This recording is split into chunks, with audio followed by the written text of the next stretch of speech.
যে ছেলেগুলা মেসের টাকা দিতে পারতো না, যে ছেলেগুলা রিক্সার ভাড়া দিতে পারতো না, এরা আজকে কোটি কোটি টাকা দামের ফ্ল্যাটে থাকে, অফিস ভাড়া করে, তারা গাড়িতে চড়ে। এই টাকাগুলো কোথার থেকে আসলো? এই কি সংস্কার? এটাই কি সংস্কার? আজকে ডিসি মনোনয়নের জন্য যেভাবে বাণিজ্য হয়েছে, সেটা তো এখন তো বাংলাদেশে অতীতে কোনোদিন চর দখল হয়েছে, চাঁদাবাজদের বিভিন্ন টার্মিনাল দখল হয়েছে, কিন্তু মিডিয়া হাউস তো দখল হয়নি। এইবার আমরা সেটাও তো প্রত্যক্ষ করলাম। মতিউর রহমান সাহেব চৌধুরী তাদের সমর্থন নিয়ে বিভিন্ন উনার হাউসকে ব্যবহার করেছেন, সেটা তার ব্যক্তিগত মতামত, সেটা তিনি করতেই পারেন। তিনিও তো প্রশ্ন তুলেছেন যে বাংলাদেশের আজকে বাক স্বাধীনতা কোন জায়গায় রয়েছে। আপনি বলুন, এই যে ইয়ের 5 তারিখের আগে বিভিন্ন ইলেকট্রনিক প্রিন্ট মিডিয়ায় আপনার টক শো বলেন বা নিবন্ধ লেখার ক্ষেত্রে কি কোনো ধরনের বাধ্যবাধকতা ছিল? টক শো গুলোতে সরকারকে যারা তুলোধনা করেছেন, বিভিন্ন কথা বলেছেন, একজন ব্যক্তিকে কি টক শোতে কথা বলার জন্য গ্রেফতার করা হয়েছে? বা কোনো মিডিয়া হাউসকে বলা হয়েছে উনি সরকারের বিরুদ্ধে কথা বলেন, ওনাকে আনা যাবে না? তা আজকে যারা এই যে তথাকথিত রিফর্ম আর সংস্কারের কথা বলেন বা এগুলো মুখরোচক কথা বলে, এগুলো এসি ড্রয়িং রুমে বসে অনেক সুন্দর সুন্দর কথা বলা যায়, লাল পানি খাওয়া যায়, চানাচুর খাওয়া যায়, তার সঙ্গে দেশি বিদেশি বাদাম খাওয়া যায়।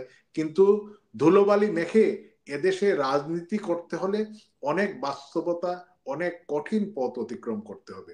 এখানে আপনি এটা সাধু সন্ন্যাসী আর ফিরিস্তা দিয়ে আর মসজিদের ইমাম সাহেব আর সাধুদেরকে দিয়ে এই তো দল চালানো যাবে না। এই দেশ, এই দেশের মানুষকে তাদের নেতৃত্ব দিতে হলে সে মানুষগুলোকে নিয়েই চলতে হবে, যারা এদেশের মানুষের সুখে দুঃখে থাকেন, সুখে দুঃখে তাদের সঙ্গে হাঁটেন, তাদের খোঁজ খবর নেন। তো এই মানুষগুলো যখন একটা মানুষ তার ছাত্র জমানায়, তার পরবর্তীতে ব্যক্তি জীবন, পরিবারকে, ব্যবসা বাণিজ্য, কেরিয়ারকে, সবকিছুকে পেছনে ফেলে রাজনীতি করতে থাকে, তার তো কিছু ভুলভ্রান্তি থাকতেই পারে। কিন্তু যদি সুনির্দিষ্ট কারো বিরুদ্ধে অভিযোগ থাকে, অভিযোগ যেটা সেটা যদি প্রমাণিত হয়, অবশ্যই সেটা কথা বাইরে উঠবে কেন বা রিফর্ম করতে হবে কেন?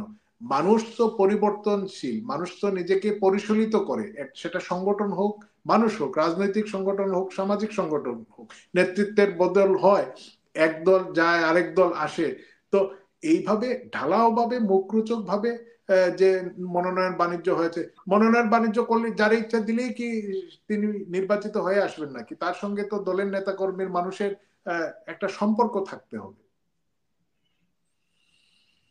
নাজিল ভাই, এই যে আপনি সরকারের কথা বলছিলেন যে এই যে সরকার তারা বিভিন্ন ক্ষেত্রে ব্যর্থ হয়েছে, তো তারা এই যে সংস্কারের উদ্যোগ নিয়েছে, এই সংস্কার বিভিন্ন ক্ষেত্রে তারা বলছে যে রাষ্ট্রের জন্য একটি স্থায়ী বন্দোবস্ত করা, একটি সুষ্ঠু নির্বাচন, অবাধ নিরপেক্ষ নির্বাচনের আয়োজনের জন্য এই সংস্কারগুলো অপরিহার্য।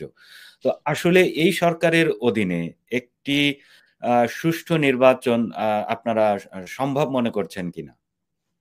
মোটেই না।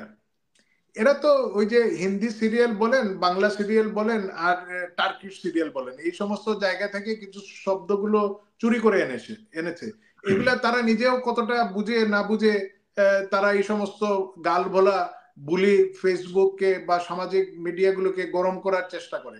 তাদের শক্তি সামর্থ্য কত, সেটা তো আমরা তাদের সেই তথাকথিত সমাবেশে, যেখানে লক্ষ লক্ষ মানুষ আনার কথা ছিল, সেই সমাবেশেই তো আমরা দেখেছি যে সংস্কারের কথা বলে, যে রাজনৈতিক দলগুলা বিরিয়ানি দিয়ে বা গাড়ি ভাড়া করে জনসমাগম করানোর জন্য লোক নিয়ে আসে। তারা কি করেছে এই অল্প দিনে? এরা যেভাবে বিভিন্ন দুর্নীতির সঙ্গে, এই যে আজকেও তো মিডিয়া এসেছে, এক একজন সমন্বয় যাদের খাওয়ার টাকা পয়সা ছিল না, কোটি কোটি টাকা কিভাবে তাদের অ্যাকাউন্টে লেনদেন হয়, এই টাকার উৎসটা কি? এই টাকাগুলো কোথা থেকে আসলো? দেশ থেকে না বাইরে থেকে? এগুলা কি ফিরিস্তা দিয়ে গেলেন? কে দিয়ে গেল এই টাকাগুলো? না কোনো বিশেষ এজেন্সি দিয়ে গেল এই টাকাগুলো? এগুলো তো বের করতে হবে।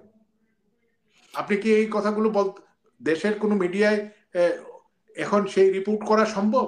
না কেউ করবে? এই যে এতজন পুলিশ মারা গেল, তারা শুধু সংখ্যা নিয়ে কথা বলে, একজনই কেন মারা যাবে? এই যে 400-র বেশি থানা লুট হয়ে গেল, অস্ত্র লুট হয়ে গেল, এগুলোর বিষয়ে কোনো তদন্ত আছে? উদ্ধার হচ্ছে?